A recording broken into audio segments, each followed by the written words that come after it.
Well, here we are once again, folks. How you all doing? Here's an old relic from the past. It's a Hornby Dublo R1 tank engine. I used to have one exactly the same as this alongside my Cardiff Castle, or my dad did. And I always remember it being in a worse state than this one. It had no chimney, all the steps were broken, the buffers were broken. It was a right old mess, and it rattled around in my toy box for years when I was little, and I think it got thrown out, which is a bit of a shame. That would have been a nice project to try and bring it back. So this was sent to me by a chap called Bill, just to see what I could do with it. It's a non-runner. Let's just turn on the power to confirm that. Yep, absolutely nothing. That's not very good. Looks like the gears aren't engaging properly. So we'll get this into the shed and see what we can do with it. We'll get the 4F into action here.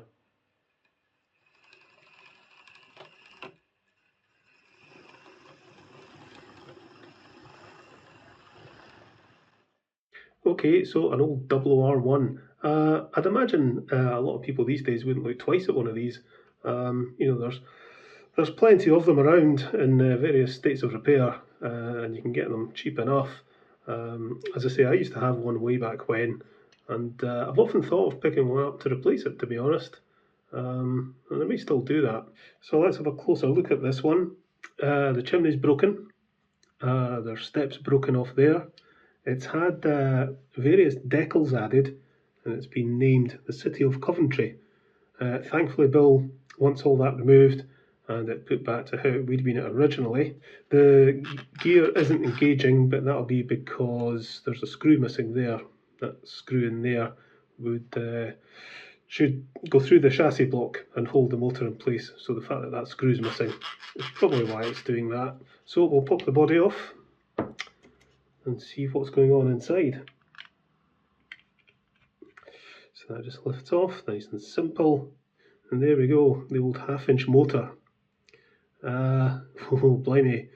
Yeah, some serious fluffage in there. The brushes are pretty much done. Let's just see if the motor goes. Yeah, there we go. Motor's spinning very slowly. So, there's life. Right, we shall get this apart. I'm going to take these couplings off. Just the rear one anyway, just so I can get into this screw here, because that's holding the motor in at the back. So there should be another one of those screws to go in there to help hold the motor in. You can see the two holes there. Do the pickup plate. That'll lift off.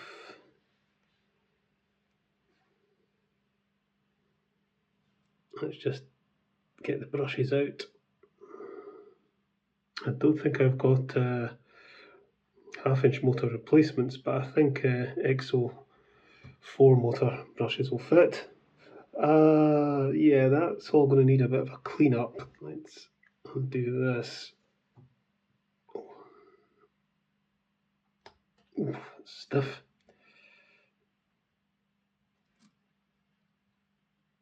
I don't know how well you can see, but the commutator is really, really filthy. Let's just take this magnet out. It's one of those ones with a big groove in it. Right, let's get this off. There's 2 screws. That frees up that.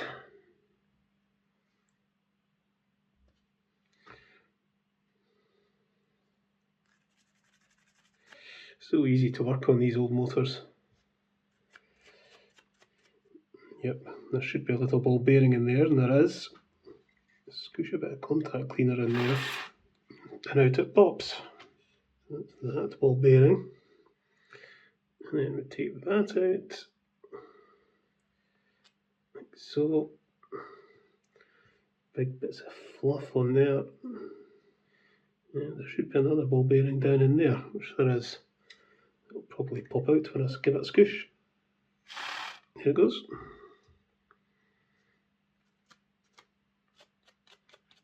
think I'd quite like to get everything into some metal cleaner and then just get rid of all the gunk off all the bits of brass. So we'll put the brushes in, all these things, just get them all nicely cleaned up. Pop these things into the metal cleaner and we'll leave them to soak for a wee while. Give the commutator clean with a T-cut as usual.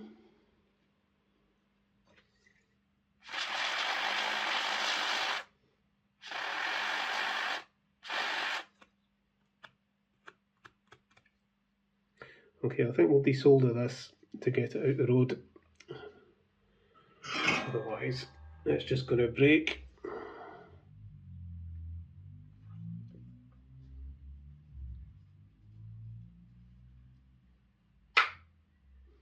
Considering the state this was in, I think the wheels are actually quite free moving. Yeah, they're fine.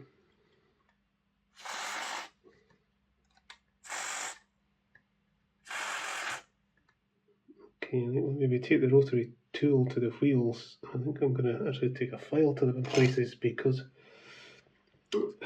they've seen a bit of action, I think.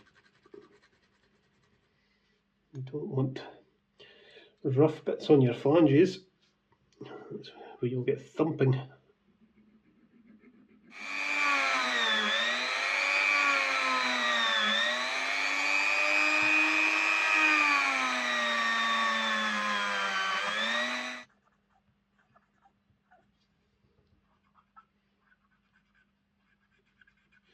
Just checking that the wheels don't wobble due to cracked or rotten plastic bushes. Let's see, okay. Okay, I'm going to give the body shell a good clean with some warm soapy water.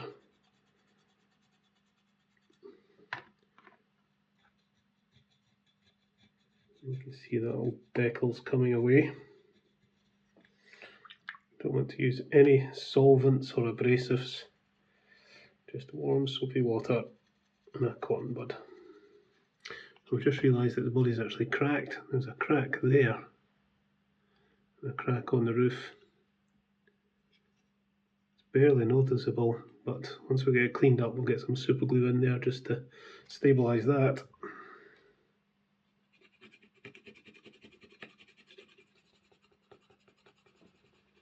Okay, so that's the body all cleaned up. I've removed the whistles and put them into the metal cleaner as well. Get them all nice and shiny. While everything's in the metal cleaner, I think we'll start to think about how to repair this body. I need to rebuild the chimney and the step, and also there's a crack to sort as well. To repair the chimney, this would originally have had a separate top to the chimney. Be the same as my Wren one here. You can see the chimney top just comes off. So you can actually get replacements of those, which I have got somewhere. Here we are. And I get a more suitable screw as well. So there's the chimney top and the screw. So by putting the chimney top in place with the screw, I can fill in the missing part with milliput and let that set. And that should be relatively straightforward to repair the chimney. Replacing the broken step, a little bit trickier. So I've just put a couple of pieces of plasticine on the back of a tile because I want to keep it flat. And I'm going to press this step here into the plasticine to make a mould. Need to be careful not to break this step. I want to press it right in. Just gently pull that away.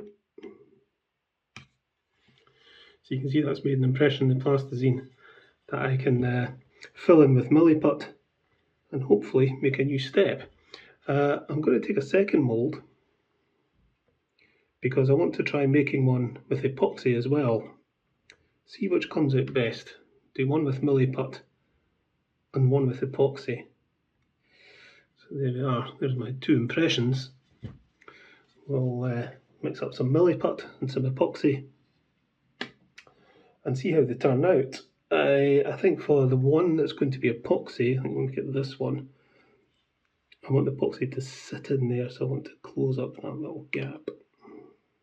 I could make a mould out of milliput. I did that once before with an old trying ginty, and it didn't really work out, because ideally whatever you put into the mould is going to set hard, so you want to be able to peel the mould away, so plasticine should do. And that's why I'm trying it with epoxy as well, because if I just pour epoxy into there, it will set. I think that'll probably work fine, but I just want to try it with the milliput as well. But it might distort the plasticine mould when I push this in. But we shall see. Let's see if we can squish this in.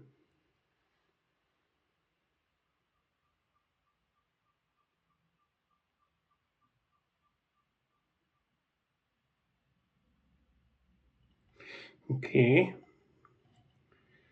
that bit done. Just mix up some epoxy, and then I'll just put that into the mould. Of course, this is where a 3D printer would come in really handy. Maybe one day. Put some plasticine around there to stop the epoxy dribbling everywhere.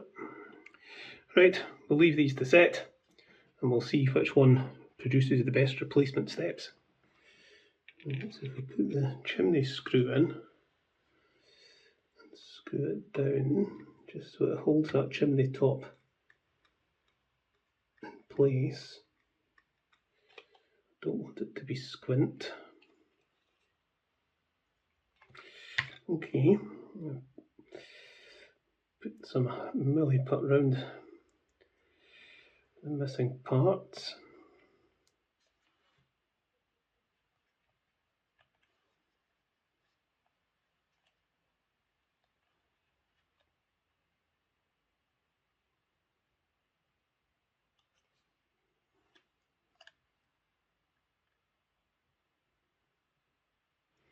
Just trying to get this chimney top to sit straight. Come on. It keeps tipping one way or the other. Okay, we'll let that set hard, and then we'll file it and sand it down, and hopefully that'll be the chimney sorted. Okay, so I left everything overnight, so the milliput should be nice and hard now. Let's see how this one has turned out. Yeah, there's a little bit at the bottom hasn't quite moulded. It's almost done it, but not quite. Let's have a look at the epoxy one. Big problem with this is air bubbles. Yeah, that's not worked either.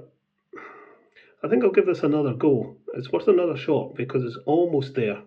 Okay, here's me messing around trying to make some steps, and I found this in a box of spares. It's an old R1 body, and we've got rear steps. The rest of the body is pretty mangled, it's broken, it's melted, so I'm not likely to use it for anything. So I may as well cut off these steps and stick them on there.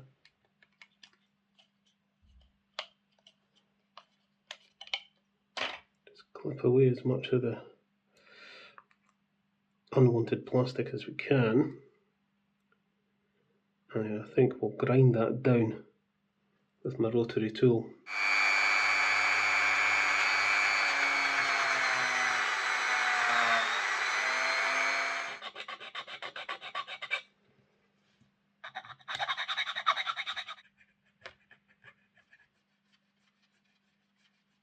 Okay, so there is the replacement step, which I've just stuck in with plasticine at the moment just to position it. Yeah, I need to clean it up, and then we'll try sticking it on with some epoxy, I think, because you know it's not a perfect join. If it was a perfect join, like if it was if I had the original step and it was a clean break, I would just use super glue. But because it's not a clean join, we need to get some epoxy in there, I think, and put a big blob of it on the inside to try and strengthen it a little.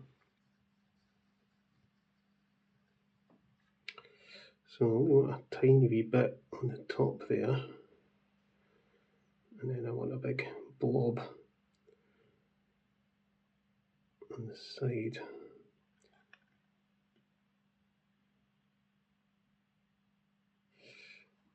Right, okay, I think that'll just about do it. Okay, so there's the replacement steps, epoxied in. That seems fine. I've super glued up the crack, so that's sorted. So now I'm going to sort the milli pad around this chimney. So we'll just need to file it and sand it until it looks right.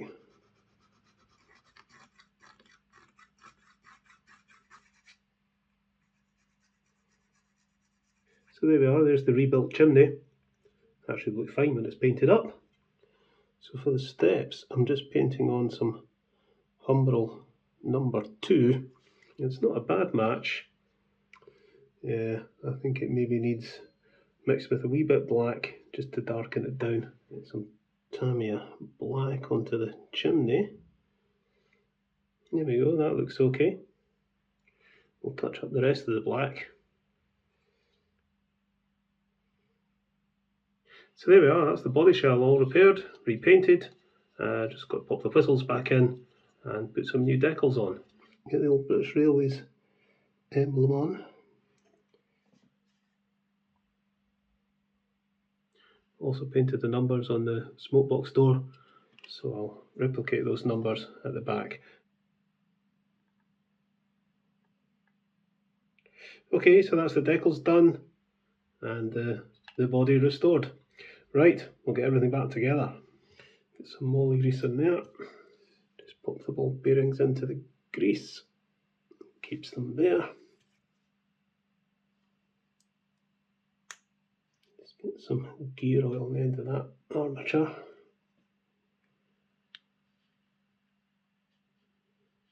Put it into there. Right, I'll screw that onto there. What I might do is loosen these off until we've got this remagnetised. Okay, pop it in.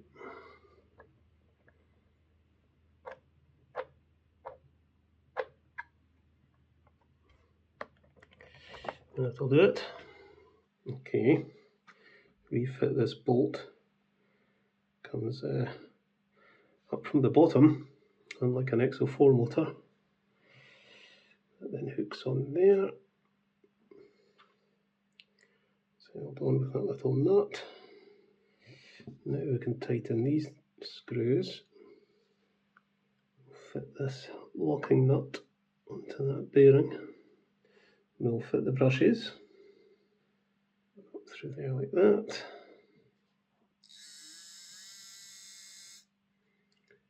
Just screw this screw in. This is the one that was missing. And then we want to solder this wire back onto there. So we'll do that. And we'll get some gear oil onto the worm gear. And then we'll get some oil onto the linkages. Right, just pop this on the test track.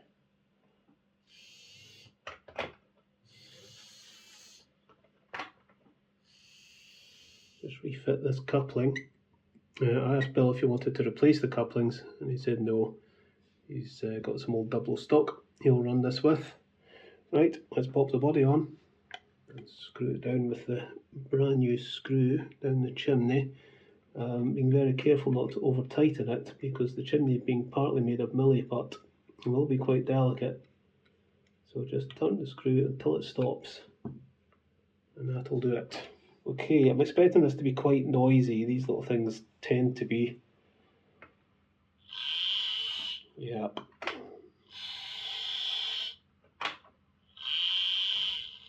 But we'll see how it goes on the layout. Let's go and pull it out of the shed. Okay then, let's bring it out. You might want to stick your fingers in your ears, it might be a bit loud.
Okay, so as you could no doubt hear there, this is a tad loud.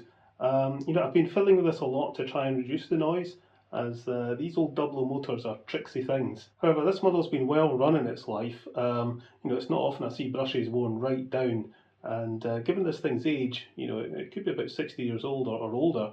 All the metal and metal parts are going to be worn. The wheels are a bit battered, the armature's probably not balanced, so it's going to make noise, and to be honest, it's probably about the same as my Ren R1, which was loud when it was new.